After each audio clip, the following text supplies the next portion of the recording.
Olá, alunos! Tudo bem com vocês? Sejam bem-vindos a mais um episódio do Projeto Conquistar.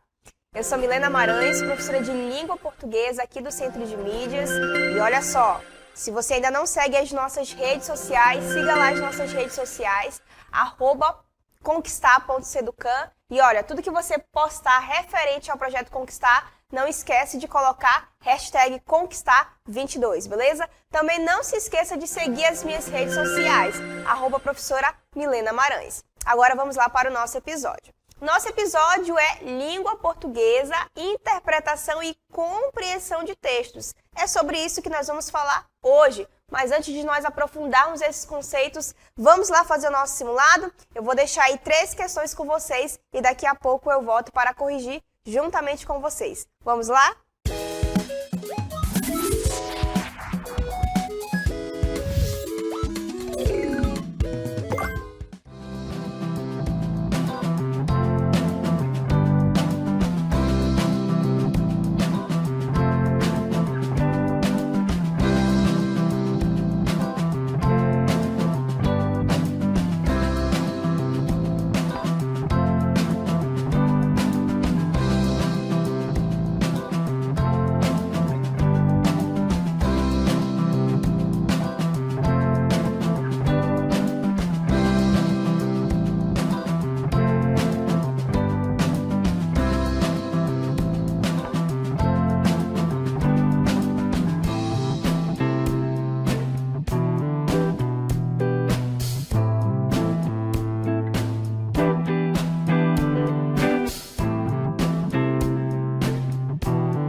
Vamos ao gabarito da questão de número 1. Vamos ler cada uma das alternativas e depois a gente vai ver qual é o gabarito correto. Letra A. Atribuiu o desconhecimento da obra de Abel Ferreira ao ensino de música nas escolas. Então, eu estou falando aí, o texto, na verdade, está falando do desconhecimento da obra de Abel. Será que é isso mesmo? Letra B. Reivindicar mais investimentos estatais para a preservação do acervo musical nacional. Será que eu estou fazendo uma espécie de protesto no texto para que haja mais incentivo em relação à música? Letra C. Destacar a relevância histórica e a riqueza estética do choro no cenário musical brasileiro. Esse sim é o nosso gabarito, porque é disso que o texto está falando. O texto em nenhum momento falou em relação à obra de Abel, ele cita Abel, mas o foco não é esse, não é falar do desconhecimento da obra de Abel, muito menos a letra B, que é reivindicar investimentos estatais. Letra D. Apresentar ao leitor dados biográficos pouco conhecidos sobre a trajetória de Abel. Eu cito Abel, mas eu não fico falando dos dados biográficos, ok? E letra E, constatar a impopularidade do choro diante da preferência do público por músicas populares. Eu falo que realmente o choro é impopular, mas o foco do texto não é esse, ficar ali falando da impopularidade do choro, tá bom? Então, de fato, o nosso gabarito é C. Vamos aqui aos comentários. Letra A, errado, pois o texto atribui a falta de conhecimento do gênero musical choro a falta de conhecimento e pouca divulgação do gênero nas escolas, e não da obra de Abel. Então, o texto fala sobre o gênero musical choro, gente, e não da obra de Abel. Por isso que não é o gabarito, ok? Letra B, errado, já que o texto não reivindica nada, ou seja, não faz uma espécie de protesto. Ele fala que realmente há pouco investimento, mas ele não protesta nada. Por isso que letra B não é o gabarito. Letra C, sim, é o gabarito. Há uma descrição exaltadora em relação à estética e história do gênero musical choro. Tanto que ele faz várias descrições, e eu vou mostrar no decorrer aqui do texto, em relação à estética, ou seja, a construção desse gênero e a história. Tanto que ele cita Abel e outros caras aí da área do gênero choro, musical choro, na verdade. Veja aqui o texto. No ano em que o maior clarinetista que o Brasil conheceu, olha aí, Abel Ferreira, faria 100 anos, o choro dá mostras de vivacidade. Aí ele começa a exaltação do gênero choro aí, né? Então, se dá mostras de vivacidade, é porque esse gênero é vivo e tem alguns impactos aí na vida social. É quase um paradoxo que essa riquíssima manifestação, mais uma vez ele exaltando aí o gênero choro, da genuína alma brasileira seja forte o suficiente para driblar a falta de incentivos oficiais. Ou seja, mesmo diante da falta de incentivos, o gênero choro continua a mostrar sua vivacidade e a sua riquíssima manifestação. A insensibilidade dos meios de comunicação e a amnésia generalizada, ou seja, além da falta de incentivo, eu ainda tenho a insensibilidade dos meios de comunicação em relação ao gênero choro e ainda tenho a amnésia generalizada. É como se todo mundo esquecesse esse gênero, sendo que ele existe. Mesmo assim, ele continua mostrando a sua vivacidade. O fato de trazer grandes nomes da área e que estes são a vivacidade do choro, por isso que o cara citou Abel aqui, né, um dos grandes nomes da área, bem como driblar dele diante da falta de incentivo, mostram a relevância do gênero musical choro. Então, só repetindo, mesmo diante de tudo que acontece com esse gênero musical, ele continua a mostrar a sua vivacidade. Por isso que, mais uma vez, o autor faz questão de enfatizar, né? Embora haja falta de incentivo, mas o gênero musical continua resistindo e existindo. Letra D, errado, dado que não há citação de dados biográficos sobre a trajetória de Abel. A letra D fala que o texto inteiro é sobre citar a vida de Abel. Na verdade, não, eu não fico citando a trajetória de Abel. Eu cito que ele é um dos maiores nomes do gênero choro, mas não fico falando da vida dele. Por isso, o gabarito não é letra D. E a letra E também é errada, porque os argumentos trazidos no texto não buscam constatar a impopularidade do gênero choro. De fato, ele é impopular, mas o meu foco não é esse, não é ficar dizendo, gente, ele é impopular mesmo por causa disso, disso, disso. Eu falo que mesmo diante dessa impopularidade, ele continua sendo vivo. ele cita que é de fato pouco conhecido, porém o foco do texto não é esse. O foco é mostrar a riqueza do gênero choro. Então, de fato, gente, nosso gabarito só pode ser letra C de casa, ok? Então, está aí o nosso gabarito comentado da questão de número 1. Agora que você viu o gabarito da questão de número 1, vamos para o gabarito da questão de número 2. Vamos lá? Então, gente, número 2, olha o que diz aí, ó, letra A. O silêncio imposto às mulheres que não podem denunciar o assédio. Não sei se vocês perceberam que lá na questão de número 2 nós temos uma imagem com a mulher com lenço no rosto, né? E a frase diz assim, denuncie o assédio. Então, talvez não seja um silêncio imposto, né? Por isso que o nosso gabarito é letra B, porque veja, é uma metáfora de que as mulheres precisam defender-se do assédio masculino. Se eu estou pedindo para as mulheres denunciarem, gente, então não é um silêncio imposto, ok? Por isso que o gabarito não é A. B é uma metáfora, eu vou já explicar quando eu for citar cada um dos comentários. Letra C. Constrangimento pelo qual passam as mulheres e sua tentativa de esconder-se. Não, eu não estou constrangendo as mulheres, estou incentivando, não é? Necessidade, letra D.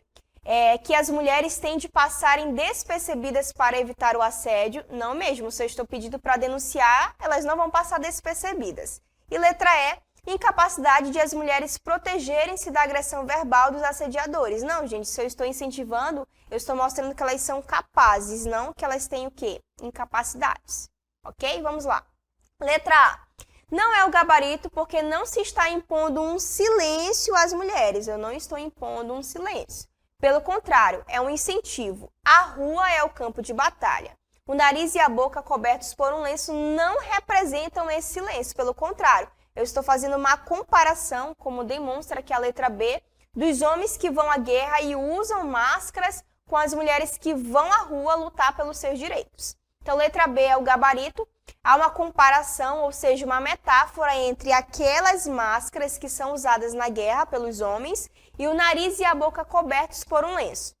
Perceba que é um convite para ir às ruas e a máscara não estaria na linguagem não verbal solicitada pela banca, sem objetivo ou sem relação com a linguagem verbal.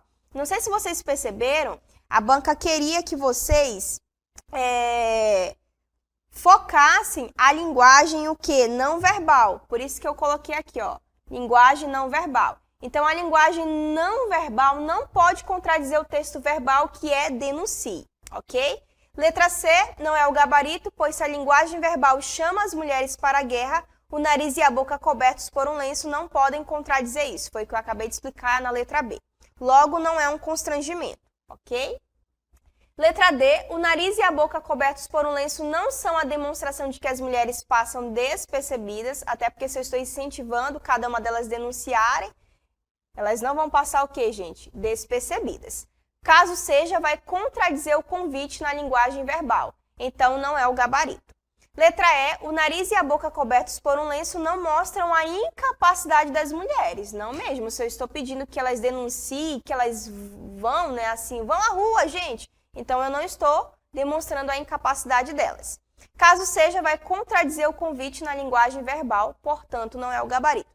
Não sei se vocês perceberam, mas todas as afirmativas, exceto a letra B, mostram uma contradição entre a linguagem verbal e a linguagem não verbal. E na verdade não, gente, as duas têm que caminharem juntas. Por isso que, de fato, nosso gabarito é letra B. E esse, gente, é o gabarito comentado da questão de número 2, ok? Gente, agora que você viu aí o gabarito da questão de número 2, vamos para o gabarito da questão de número 3. Ó, questão de número 3 fala assim. Letra A. Irônica quanto aos efeitos do abandono familiar, resignada em face dos métodos terapêuticos, letra B. Letra C é o nosso gabarito, alimentada pela imersão lírica, no espaço da segregação. Vou já explicar cada uma delas. Letra D, inspirada pelo universo pouco conhecido da mente humana. E letra E, demarcada por uma linguagem alinhada à busca da lucidez. Vou voltar aqui. Não sei se vocês perceberam que o texto fala de uma mulher que ficou louca e como ela vivia em um espaço de segregação, ou seja, como as pessoas excluíam essa mulher da sociedade. Então, o autor do texto, ele faz o quê? Uma imersão lírica. Ele se aprofunda nos sentimentos daquela mulher que é segregada pela própria sociedade pelo fato de ela ser louca. Tanto que ninguém a ama mais, os filhos abandonaram e tudo mais. Então, vamos ver aqui o gabarito comentado. Letra A. Não é o gabarito porque o autor não ironiza, ou seja, não debocha dos efeitos do abandono familiar. Pelo contrário, descreve o quanto é ruim. A letra A diz que o autor ironiza. Na verdade, o autor não ironiza, tá, gente? Ele não fica debochando, bem feito, olha aí, ó, ficou louca e você foi abandonada. Não é isso, ele mostra o quanto essa segregação é ruim. Por isso que o gabarito não é A. Letra B. Não é o gabarito, pois ele não é resignado, ou seja, ele não é conformado com a situação. Tanto que ele mostra como essa mulher lá no texto é tratada em relação aos métodos terapêuticos, e ele diz o quanto é ruim cada um desses métodos, né? Porque eles tratam as pessoas como se fossem um nada. Então, de fato, não é a letra B. Letra C é o gabarito, dado que ele se aprofunda nos seus sentimentos. Essa questão de se aprofundar nos sentimentos, gente, é o que nós temos lá no gabarito como imersão lírica, ok? Por meio da descrição do estado de Alda, do quanto é ruim ser segregado na sociedade. Aí eu trouxe uma parte aqui do texto, ó.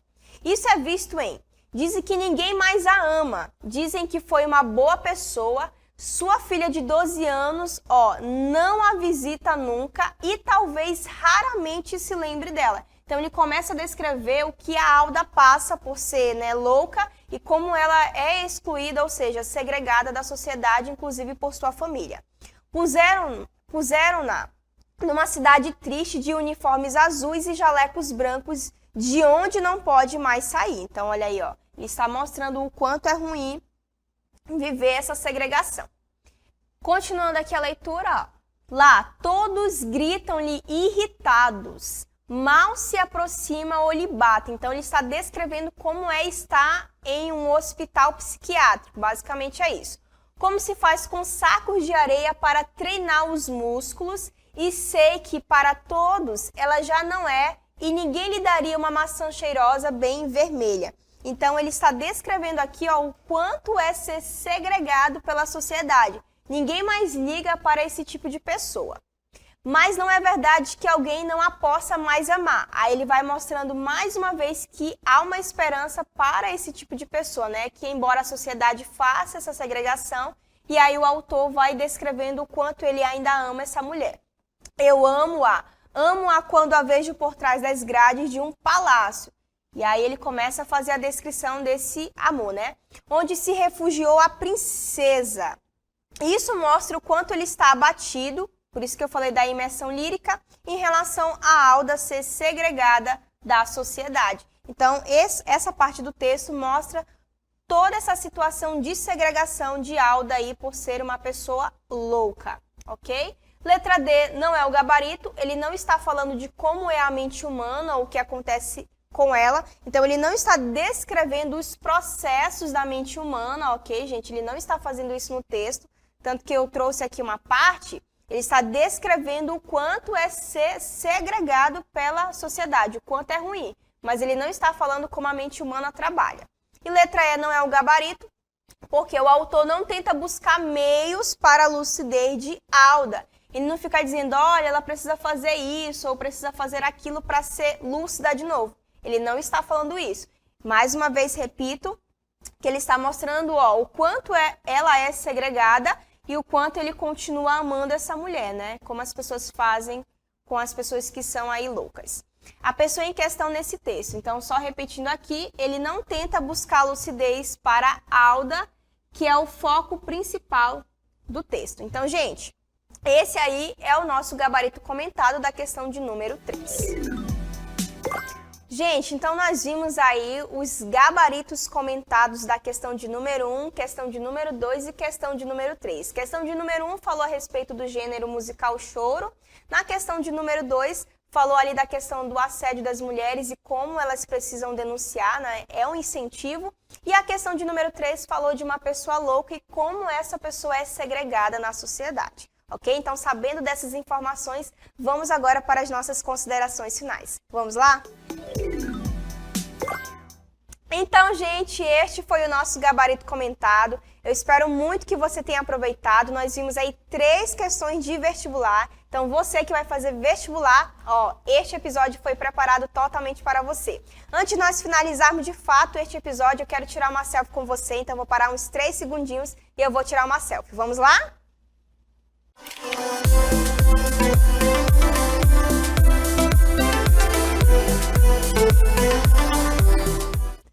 Pronto, tirou a selfie, agora o que você vai fazer? Você vai postar essa foto e já marcar Conquistar22 e não esquece também de marcar as nossas redes sociais, @conquistar.seducan e também não se esquece de marcar as minhas redes sociais, @professora Milena Maranhos. Gente, eu fico por aqui e aguardo você no próximo episódio. Até lá!